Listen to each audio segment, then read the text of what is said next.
আমেরিকার একটি fighter pilot training agency চায়নার এয়ারবেসে প্রশিক্ষণ দিতে এসে তলে তলে তারা ভয়ানক জঙ্গি আস্তানা গড়ে তুলতে থাকে। বলছিলাম 2017 সালের চীনা এয়ার ড্রাগনে তুকুর এক মিশনের কাহিনীর ওপর নির্মিত মুভি, যার নাম স্কাই হান্টার। চীনের গভর্নমেন্ট আমেরিকার এই গ্যাং এর আসল উদ্দেশ্য বুঝে ফেলে তখন চীনের এয়ার ড্রাগন টিম সহ তাদের ভয়ানক সব কমান্ডো ফোর্স গোপনে গোপনে রেডি করতে থাকে পুরো গ্যাং সাফ করে দেওয়ার জন্য।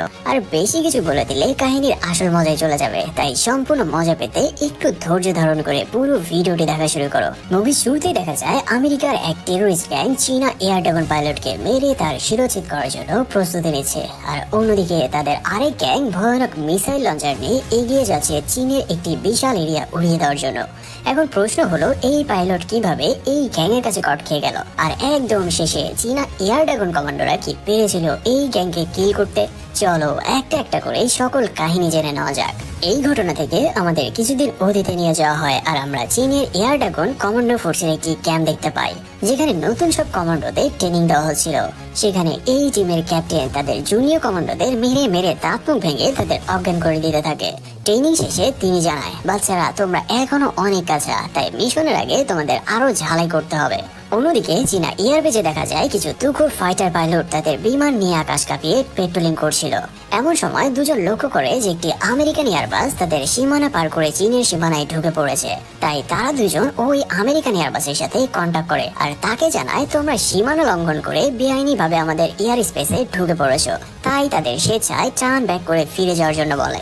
কিন্তু যে আমেরিকান বিমান তাদের কথায় পাত্তা না দিয়ে সামনে আগাতে থাকে। এবার চীনা দুই ফাইটার পাইলট তাদের প্লেন 380 ডিগ্রি রোটেট করে দুই দিক থেকে ওই বিমানকে টার্গেট লক করে ফায়ার করার জন্য। এবার ওই বিমান তার রুট পরিবর্তন করে আর আবারও আমেরিকার দিকে ঘুরে যায়, আর চীনা পাইলট দুজন নিজেদের মধ্যে ডগ ফাইট করতে করতে নিজেদের এয়ারবেসে ফিরে আসে। কিন্তু তারা যেই বিমানকে তাড়িয়ে দিল, তারা এখনো বুঝতে পারেনি যে এই বিমানের আসল উদ্দেশ্য কি ছিল। সেই পাইলট দুজন এই কাহিনী তাদের বেজে জানালে চীনা এয়ার সাপোর্ট ইন্টেলিজেন্সের টিম অনেক খোঁজাখুঁজি করে আমেরিকার ওই বিমানের লোকেশনের আশেপাশে একটি রেডিও সিগন্যাল খুঁজে পায়। তাই তারা কিছু কমান্ডো ফোর্স সেখানে পাঠায় বিষয়টা ক্লিয়ার করার জন্য। সেখানে চীনা কমান্ডোরা একটি রেডিও ওয়েভ অ্যান্টেনা খুঁজে পায়, কিন্তু তারা বুঝতে পারছিল না যে এই জিনিস এই মরুভূমির মধ্যে কোথায় থেকে আসলো। সেটা নিয়ে ফিরে আসলে বেজে এই রেডিও অ্যান্টেনা থেকে ইন্টেলিজেন্সের টিম জানতে পারে যেটা আমেরিকান একটি রেডিও ওয়েভ সিগন্যাল অ্যান্টেনা, যেটা দিয়ে ফাইটার প্লেন বা সামরিক বিমানের গতিপথ খুঁজে পাওয়া যায়। যখন তারা জানতে পারে এটা আমেরিকান রেডিও ওয়েভ অ্যান্টেনা, এবার তারাও বুঝতে পারে কুছ তো গড়বড় হ্যায়। তাই এবার তারা নড়ে চড়ে উঠে পড়ে লেগে যায় আমেরিকানদের সকল তথ্য খুঁজে বের করতে। অন্যদিকে চীনের হুয়াং প্রদেশের একটি সামরিক ফাইটার পাইলট ট্রেনিং বেস দেখানো হয়। এই ট্রেনিং বেসটি নিয়ন্ত্রণ করত একটি আমেরিকান এজেন্সি, তবে এখানের চিফ ট্রেনার ছিল একজন চীনা এয়ার ড্রাগন ফোর্সের পাইলট। এই ট্রেনারের নাম লুই জিহান।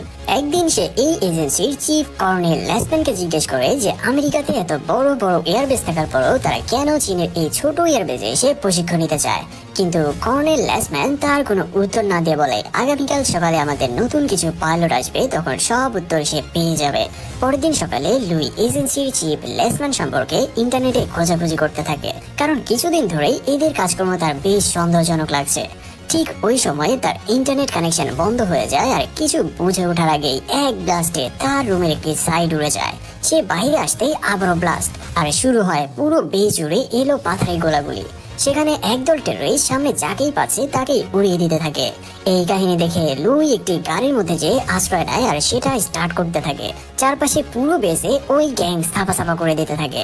লুই সেই গাড়ি নিয়ে পালিয়ে যাওয়ার সময় দেখতে পায় সেই গ্যাং ওই বেসে থাকা সকল চীনা নাগরিকদের হোস্টেজ করে দিয়েছে। সেই সাথে ছোট ছোট বাচ্চাদেরও তারা ছেড়ে দেয়নি। সেখানে এই গ্যাংয়ে ডেভিড নামের এক ভয়ঙ্কর সদস্য চাকু নিয়ে এগিয়ে যায় একটি ছোট বাচ্চাকে হত্যা করতে। এই কাহিনী দেখে লুই তার গাড়ি সজোরে তার দিকে চালিয়ে দেয়, আর সে গাড়ি থেকে নেমে ওই টেররিস্টের গান কেড়ে নেয় আর তারই মাথায় ধরে সবাইকে ছেড়ে দিতে বলে।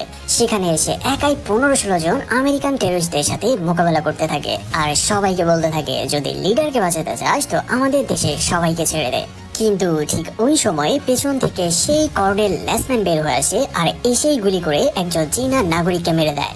এবার সে জানায়, যদি বাকিদের বাঁচাতে চাস তো আমার লোকে ছেড়ে দে। এটা বলে সে একটি বাচ্চার দিকে গান পয়েন্ট করে। ফলে বাধ্য হয়ে লুই তার গান নামিয়ে নেয় আর তাদের হাতে নিজেকে ধরা দেয়।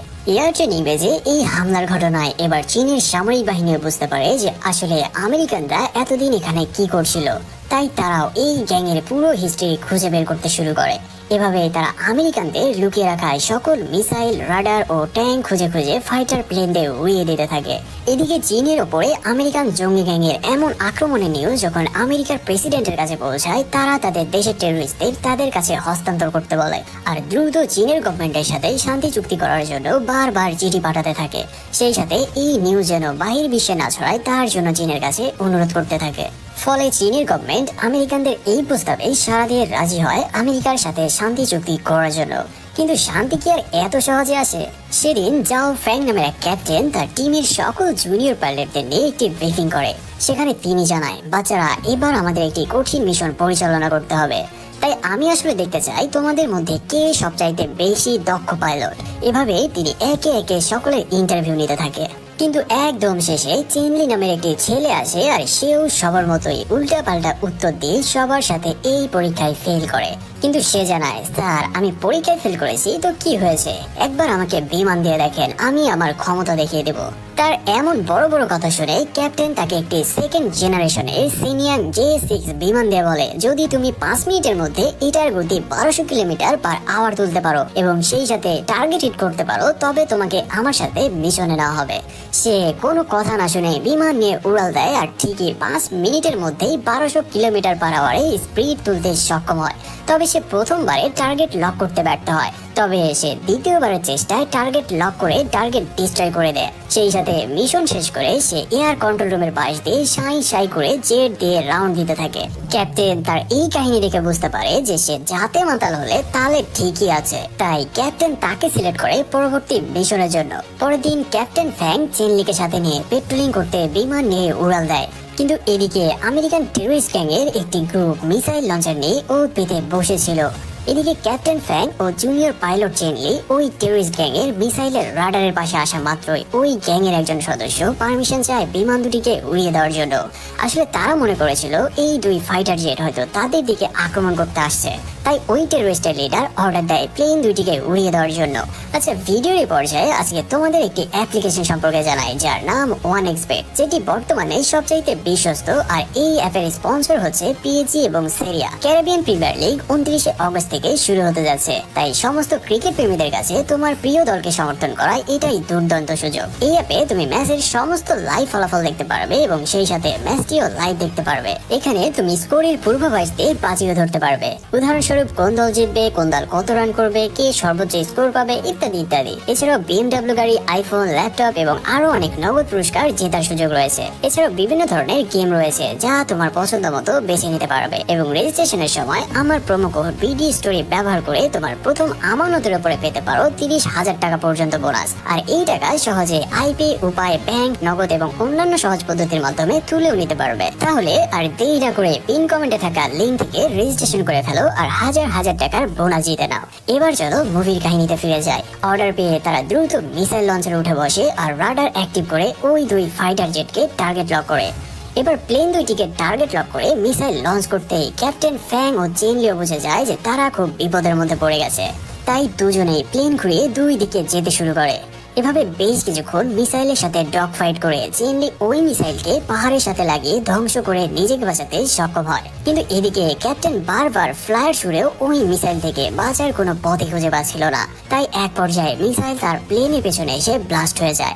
এই কাহিনী দেখে ওই টেররিস্টরা তাদের মিশন কমপ্লিট করে সেখান থেকে তাদের গ্যাং ব্যাং সহ মিসাইল লঞ্চার নিয়ে চলে যায়। অন্যদিকে বেজে ক্যাপ্টেনের এই কাহিনী দেখে একদম তারা থমকে যায়, কারণ তারা মোটেও ভাবতে পারেনি এভাবেও একা হতে পারে। আর তারা তো মাত্র পেট্রোলিং এ বের হয়েছিল। কিন্তু চেনলি দেখতে পায় ওই ধোঁয়ার মধ্যে থেকে ক্যাপ্টেন তার প্লেন নিয়ে বেরিয়ে আসছে। তবে তার পুরো প্লেন বিধ্বস্ত হয়ে পড়েছে, যে কোনো সময় ব্লাস্ট হতে পারে। এই কাহিনী এয়ার কন্ট্রোল বেজে তারাও দেখতে পায় আর দ্রুত ক্যাপ্টেনের সাথে কন্ট্যাক্ট করতে থাকে। ক্যাপ্টেন জানায় সে চোখে কিছুই দেখতে পাচ্ছে না, সেই সাথে তার প্লেন আস্তে আস্তে কন্ট্রোল হারিয়ে ফেলছে। তাই বেস থেকে জানানো হয় চেনলি যেন তার ক্যাপ্টেনকে ইনস্ট্রাকশন দেয়, যেন ক্যাপ্টেন তার ইনস্ট্রাকশন ফলো করে অন্তত জীবিত ল্যান্ডিং করতে পারে। তাই চেনলি তার ক্যাপ্টেনের সাথে যোগাযোগ করে দ্রুত আর উচ্চতা বলে দিতে থাকে, আর ক্যাপ্টেন তার ইনস্ট্রাকশন মতো প্লেন কন্ট্রোল করে মাটির দিকে নামতে থাকে। বাইরে এই কাহিনী যে কি অস্থির লেভেলে ছিল তা আসলে বলে বোঝানো যাবে না। এভাবে তারা এয়ার বেজের কাছে চলে আসে আর চেনলি তার প্লেনের ড্যাশবোর্ড দেখে দেখে ল্যান্ডিং করার জন্য উচ্চতা ও দূরত্ব বলতে থাকে। আর এভাবেই অবশেষে ক্যাপ্টেন তার বিধ্বস্ত প্লেন দিয়ে ল্যান্ডিং করতে সক্ষম হয়। সেখানে দ্রুত ফায়ার ব্রিগেড ও অ্যাম্বুলেন্স এসে ক্যাপ্টেনকে রেস্কিউ করে অপারেশন থিয়েটারে নিয়ে যায়, আর চেনলি বাইরে দাঁড়িয়ে প্রতিশোধের আগুনে ফুঁসতে থাকে। এই হামলায় চীনের গভর্নমেন্ট আমেরিকার সাথে চুক্তি বাতিল করে দেয় আর সরাসরি জানিয়ে দেয় চীন তার সর্বোচ্চ শক্তি দিয়ে এই আমেরিকান টেররিস্টের গ্যাং সাফ করবে। আর চীনের সামরিক বাহিনী তাদের ভয়ানক সব ফোর্স রেডি করতে থাকে এই টেররিস্টদের বিরুদ্ধে যুদ্ধ করার জন্য। কারণ আর যাই হোক, নিজের দেশে এসে বাইরের টেররিস্টদের এরকম অত্যাচার বরদাস্ত করা যাবে না। এদিকে টেররিস্টদের একটি আস্তানায় দেখা যায় লুই দেখতে পায় তাদেরই একজন পায়ে গুলি খেয়ে পায়ে বিধ্বস্ত হয়ে পড়েছে। সেখানে সে গ্যাং লিডার লেসম্যানকে বলে যারা আহত হয়ে রয়েছে তাদের দ্রুত চিকিৎসা দরকার, না হলে রক্তক্ষরণ হয়ে তারা মারা যাবে। কিন্তু সেই টেররিস্টের লিডার তার কথা না শুনে উল্টা তাকে ধরে আনে আর তাকে বলতে থাকে চীনের সরকার আমাদের বিরুদ্ধে যুদ্ধ করতে চায়, তাই তুই ভিডিওর মাধ্যমে বলবি যদি তোদের তারা বাঁচাতে চায় তবে চীন সরকার যেন তাদের এই মিশন ক্যান্সেল করে দেয়। কিন্তু লুই এই কথায় রাজি না হলে তারা পায় তার গলা কেটেই ফেলবে। এমন সময় লিডারের কাছে একটি কল আসে। সে কল রিসিভ করে আনন্দে সবাইকে জানায় আমাদের মিশন সাকসেস হতে যাচ্ছে। সেখানে সবাই ভিক্টরি ফায়ার করে আনন্দ করতে থাকে, আর গ্যাং এর লিডার এই খুশিতে লুইকে হত্যা না করে আবারও রুমে ধরে নিয়ে যায়। এখন কথা হচ্ছে তাদের এমন আনন্দেরই কারণ বা কি? আসলে এই গ্যাং এর লিডার লেসম্যানও না, এই গ্যাং এর আসল লিডার আমেরিকার জেলে বন্দী ছিল যার নাম এজে ড্যানিয়েল। তারা আমেরিকার প্রেসিডেন্টকে জানায় যদি তাদের লিডারকে ছেড়ে দেওয়া না হয় তবে চীনের সাথে সাথে এবার তারা আমেরিকার উপরেও আক্রমণ চালাবে। ফলে বাধ্য হয়ে আমেরিকার সামরিক বাহিনী ওই গ্যাংয়ের লিডার ড্যানিয়েলের সাথে একটি চুক্তি করে। সেটা হলো যদি সে প্রতিজ্ঞা করে যে সে তার গ্যাংয়ের বাকিদের আমেরিকায় ফিরিয়ে আনবে তাহলে তার সাজা কমিয়ে দেওয়া হবে। এই শর্তে তাকে আমেরিকার জেল থেকে ছেড়ে দেওয়া হয়। আর এই নিউজেই তারা এত খুশি ছিল। কিন্তু ড্যানিয়েল যখন প্লেন থেকে নেমে গাড়ির দিকে যাচ্ছিল ওই সময়ে এক আমেরিকান আর্মি তার নাম ধরে ডাক দেয় আর তাকে বলে 5 বছর আগে তুই আমার পুরো পরিবারকে শেষ করেছিলি। এটা বলে সে তাকে 60 গুলি করে এত বড় একটি টেররিস্টকে চোখের পলকেই হত্যা করে ফেলে। এদিকে হসপিটালে দেখা যায় ক্যাপ্টেন ফ্যাং সেই হামলায় প্রাণে বেঁচে গেলেও সে তার 2 চোখ হারিয়ে ফেলে। আর চেনলি তার ক্যাপ্টেনের এই অবস্থা দেখে ভেতর থেকে ভেঙে পড়ে, কারণ সে চাইলে তার ক্যাপ্টেনকে প্রোটোকল দিয়ে বাঁচাতে পারত, কিন্তু সেটা সে করতে পারেনি। সেখানে তাদের জন্য নতুন আরেক ক্যাপ্টেন আসে আর তিনি এসে সকল কমান্ডোদের সাথে মিটিং করে জানায় টেররিস্ট যেই হোক তাকে বিন্দু মাত্র ছাড় দেওয়া হবে না। তাই তিনি সবাইকে কঠিনভাবে অর্ডার করেন যেভাবেই হোক মিশন শুরু করো আর দ্রুত সময়ের মধ্যে চীনের সীমানা থেকে আমেরিকান টেররিস্টদের সাফ করে দিতে। সেখানে এক কমান্ডো ম্যাপ দেখিয়ে জানায় স্যার এই টেররিস্টদের সকল তথ্য হোয়াইট গ্রেভিয়ার্ড নামক একটি জায়গায় সংরক্ষিত রয়েছে, আর এটাও হচ্ছে আমাদের দেশের মধ্যে অবস্থিত। বাসায় ফিরে চেনলি পুরো ম্যাপ ক্যালকুলেশন করে সেখানে কিভাবে মিশন অপারেট করা যায় তার একটি রোড ম্যাপ বানিয়ে ক্যাপ্টেনের কাছে জমা দিলে ক্যাপ্টেন অর্ডার দেয় আজকেই সেখানে অপারেশনে যাওয়ার জন্য। সেখানে ফ্যাং ও গাও নামের আরো 2 কমান্ডোকে পাঠানো হলে তারা অতি সতর্কতার সাথে সেই আস্তানায় ঢুকতে সক্ষম হয় আর সেখান থেকে পেন ড্রাইভে করে সকল তথ্য কপি করে নিতে থাকে। আর এদিকে চেনলি তার সকল টিমমেটদের নিয়ে ভারী ভারী মেশিন ও অস্ত্র সহ হেলিকপ্টারে তুলতে শুরু করে। সেখান থেকে তারা সকল তথ্য নিয়ে ফিরে আসলে এবার সেই তথ্য অ্যানালাইজ করে এদের তো হুঁশি উড়ে যায়। আসলে এতদিন ধরে তারা যা কিছু জেনেছে সেটা ওই টেররিস্টদের প্ল্যানের মাত্র 30%, মানে আর বাকি 70% এখনো তাদের অজানা ছিল। এই টেররিস্ট গ্যাং 3 টনের বোমা বানিয়ে রেখেছে পুরো চীনকে উড়িয়ে দেওয়ার জন্য, আর এই বোমা একটি সুরক্ষিত জায়গায় আন্ডারগ্রাউন্ড করে রাখা রয়েছে। বোমের ওজনই 3 টন, মানে বুঝতে পারছো ব্যাপারখানা। আরো অবাক করার বিষয় হচ্ছে লেসম্যান নামের এই টেররিস্ট ইচ্ছা করে তার গ্যাং এর লিডার ড্যানিয়েলকে প্ল্যান করে হত্যা করেছিল যেন সে পুরো গ্যাং এর নিয়ন্ত্রণ নিতে পারে। আর তার বর্তমান প্ল্যান হচ্ছে চীনের গুরুত্বপূর্ণ জায়গা বা বিশেষ সব প্রতিষ্ঠান ধ্বংস করে চীনকে একেবারে শেষ করে দেওয়া। এই সব কিছু জানার পরে সেখানে সবারই মাথা পুরাই ঘুরে যায়। তাই ক্যাপ্টেন জানায় দ্রুত যত ভয়ানক ফোর্স আছে সবাইকে রেডি হতে বলো। অর্ডার মোতাবেক চীনের সব থেকে টাফ কমান্ডোদের ও আকাশপথে হামলা চালানোর জন্য এয়ার ড্রাগন ফাইটার পাইলটদের সিলেক্ট করা হয়, আর সেখানে তাদের 3 গ্রুপে ভাগ করে দেওয়া হয়। এক গ্রুপ সরাসরি গ্রাউন্ডে ফ্রন্ট লাইনে যুদ্ধ করবে, আর এক গ্রুপ ফাইটার প্লেন নিয়ে আকাশপথে আক্রমণ করবে, আর বাকি গ্রুপ হেলিকপ্টার দিয়ে হোস্টেজ থাকা চীনা নাগরিকদের উদ্ধার করে ফিরিয়ে আনবে। এবার ফ্যাং ও গাও তার টিমমেটদের নিয়ে প্লেন নিয়ে উড়াল দেয়, আর ঝাও নামের এক লেডি কমান্ডো হেলিকপ্টার নিয়ে রওনা দেয়, আর চেনলি তার ফাইটার প্লেন নিয়ে উড়াল দেয় টেররিস্টদের আস্তানার দিকে। নির্দিষ্ট এরিয়ায় পৌঁছে তারা একে একে প্লেন থেকে জাম্প করে মাটিতে ল্যান্ড করে, আর প্যারাসুট গুটিয়ে পাহাড়ের আড়ালে স্নাইপার নিয়ে পজিশন নেয়। অন্য টিম নাইট ভিশন অ্যাক্টিভ করে একদম দেয়ালের কাছে যেয়ে দাঁড়িয়ে থাকে, আর তারা কলিং করে বাংকারের মধ্যে নেমে ইশারা দেয় গান নামিয়ে চাকু বের করতে। সেখানে তারা চাকু দিয়ে আগে দুজনের গলা ফাঁসিয়ে দেয়, তারপর ভেতরে যে সাইলেন্সার লাগানো রাইফেল দিয়ে বাকিদেরও শুইয়ে দিতে থাকে। আর বেস থেকে সবাই মিলে পুরো মিশন গভীরভাবে মনোযোগ দিয়ে অবজার্ভ করতে থাকে। এখানে চেনলিকে ওই টেররিস্টদের এক ভয়ানক রাডার ফাঁকি দিয়ে তারপর তাদের সীমানায় ঢুকতে হবে। তাই সে তার প্লেন টপ স্পিডে তুলতে থাকে আর 380 ডিগ্রি ভাবে রোটেট করতে করতে দ্রুত সামনে এগিয়ে যেতে থাকে। এদিকে বাকিরা ভেতরে ঢুকে দেয়াল স্ক্যান করে দেখতে পায় ভেতরে বেশ কিছু টেররিস্ট আছে যারা চীনা নাগরিকদের বন্দী করে রেখেছে। তাই তারা আগে শক স্প্রে দিয়ে ডোর ভেঙে ফেলে আর সাথে সাথে ভেতরে যেই টপার টপ বাকিদের কিল করে দেয়। তাদের রেস্কিউ করে কমান্ডো টিম জানতে পারে যে তারা ছাড়াও আরো অনেকজনকেই তারা অন্য কোথাও বন্দী করে রেখেছে। তবে তাদের এক হেলিকপ্টারে সেফলি নিয়ে থাকলে এমন সময় লুই তার ফাইটার জেটে ঢুকে পড়লে তার দিকে লাগাতার ফায়ার শুরু করে টেররিস্টরা। এই কাহিনী দেখে দূরে স্নাইপার নিয়ে বসে থাকা কমান্ডোরা একে একে হেডশট শুরু করে। মাত্র কয়েক সেকেন্ডে তারা পুরো এরিয়া ফাঁকা করতে থাকে। কিন্তু এই হামলার ঘটনা যখন টেররিস্টদের লিডারের কানে যায় তখন এবার বাকি একটি মিসাইল আগে চেনলির প্লেনে টার্গেট করতে বলে, কারণ এই ফাইটার জেটই হচ্ছে সবচেয়ে ভয়ানক মারণাস্ত্র। কিন্তু তার আগেই চেনলি ওই মিসাইলের টার্গেট লক করে আর পুরো মিসাইল লঞ্চার উড়িয়ে দেয়। এবার শেষ ভরসা হিসাবে তারা ওই 3 টনের বোমা লঞ্চ করার জন্য বাটনে প্রেস করে। যদি এই বোমা একবার অ্যাক্টিভেট হয়ে কোথাও আঘাত করে তো পুরো একটা দেশ উড়ে যাবে এটা নিশ্চিত। মাত্র কয়েক সেকেন্ডে বোমা লঞ্চ হবে তার আগে চেনলি তার জেট নিয়ে চলে আসে আর একদম শেষ পর্যায়ে টার্গেট লক করে তার প্লেন থেকে মিসাইল মেরে দেয় ওই আন্ডারগ্রাউন্ড বোমার মধ্যে। ফলে বোমা অ্যাক্টিভেট হওয়ার আগেই পুরো বাংকারে ওই বোমা ব্লাস্ট হয়ে যায় আর সকল টেররিস্ট সেখানেই মারা যায়। এই ঘটনা ল্যাকম্যানের কানে পৌঁছালে সে মারাত্মক রেগে মেগে সবকিছু ভাঙচুর শুরু করে দেয় আর লুই সহ বাকিদের বাইরে বের করে আনে হত্যা করার জন্য, কারণ এদের আর বাঁচিয়ে রেখে কোনো লাভ নাই। বাইরে এদের তারা গান পয়েন্ট করে এদের হত্যা করতে যাবে তার আগেই সেখানে চেনলি তার জেট নিয়ে চলে আসে আর সেখানে তার জেট নিয়ে বারবার রাউন্ড দিতে থাকে। আসলে এটা ছিল একটি সাইন যেটা কেবলমাত্র একজন ফাইটার পাইলটই বুঝতে পারে, আর এই সাইন লুইও বুঝে যায়। তাই সে সবাইকে নিজেদের কান চেপে ধরে মাটিতে শুয়ে পড়তে বলে। এবার চেনলি তার টপ স্পিডে উড়ে একদম মাটির কাছে চলে আসে আর ইঞ্জিন দিয়ে টপ হাই ফ্রিকোয়েন্সির সাউন্ড উৎপন্ন করতে থাকে। এই শব্দ এতটাই ভয়ানক ছিল যে সেখানের সকল গ্লাস ভেঙে যেতে শুরু করে আর বাকি টেররিস্টদের কান ফেটে রক্ত বের হওয়া শুরু করে। এবার লুই উঠে ডেভিডের গান তুলে নেয় আর কোনো সুযোগ না দিয়ে এক শুটে আগে তার চ্যাপ্টার ক্লোজ করে দেয়। এবার সেখানে আশেপাশে থেকে আরো টেররিস্ট চলে আসে আর লুই সহ বাকিদের উপরে ফায়ার করতে থাকে। এদিকে হেলিকপ্টার থেকে আরো কমান্ডো নামতে থাকে আর দূরের পাহাড়ে থাকা কমান্ডোরা ইতিমধ্যেই সেখানে চলে আসে আর পাইকারি ভাবে টেররিস্ট কিল করতে শুরু করে। সেখানে এভাবেই চলতে থাকে চীনা কমান্ডোর সাথে আমেরিকান টেররিস্টদের অস্থির এক যুদ্ধ। তবে এবার হেলিকপ্টার থেকে ঝাও মেশিন গান দিয়ে হেভি ফায়ার শুরু করে টেররিস্ট কিল করতে থাকে আর বাকিরা সেখান থেকে সেফ জায়গায় আশ্রয় নিতে থাকে। এভাবে আরো আমেরিকান টেররিস্ট আসতে শুরু করলে এবার ফ্যাং চারপাশে গ্রেনেড মারতে শুরু করে আর এই প্রথমবার তারা ঘায়েল হয়ে পড়ে।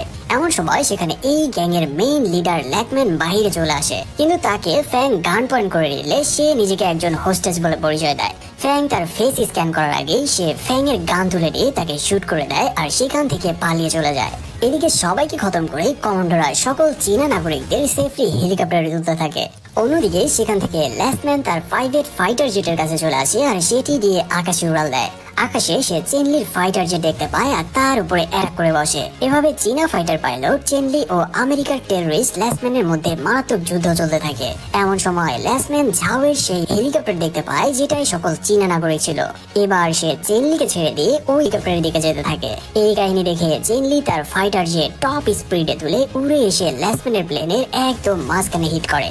এই অ্যাটাকে ল্যাসম্যানের প্লেন 2 ভাগে ভেঙে নিচের দিকে পড়ে ব্লাস্ট হয়ে যায় আর চিরকালের জন্য তার অধ্যায় ক্লোজ হয়ে যায়। এই ভয়ানক যুদ্ধের সাথে সাথে আস্তে আস্তে ভোরের আলো ফুটে আসে আর ঝাও সবাইকে নিয়ে নিরাপদে তাদের এয়ার বেসে এসে ল্যান্ড করতে সক্ষম হয় আর অ্যাম্বুলেন্স এসে সবাইকে নিরাপদে সরিয়ে দিতে থাকে। কিন্তু ছোট বড় সবাই চেনলির ফিরে আসার জন্য আকাশের দিকে তাকিয়ে থাকে। এদিকে কন্ট্রোল রুম থেকে চেনলির সাথে বারবার যোগাযোগ করেও তারা ব্যর্থ হয়। যখন অনেক খোঁজাখুঁজি করেও কোনো রাডারে চেনলির জেটের কোনো খোঁজ ছিল না তখন সবাই হতাশ হয়ে পড়ে। কিন্তু এমন সময় ঝাও দেখতে পায় তার সামনে ফায়ার ব্রিগেড ও অ্যাম্বুলেন্স নিয়ে নিরাপত্তা কর্মীরা উল্লাসিত হয়ে এগিয়ে আসছে। পেছনে তাকাতেই দেখা যায় একদম বিধ্বস্ত হয়ে যাওয়া প্লেন নিয়ে চেনলি তাদের বেজের দিকে আসছে। এবার দেখা যায় চেনলির প্লেনের কাছেও ফাটল ধরেছে।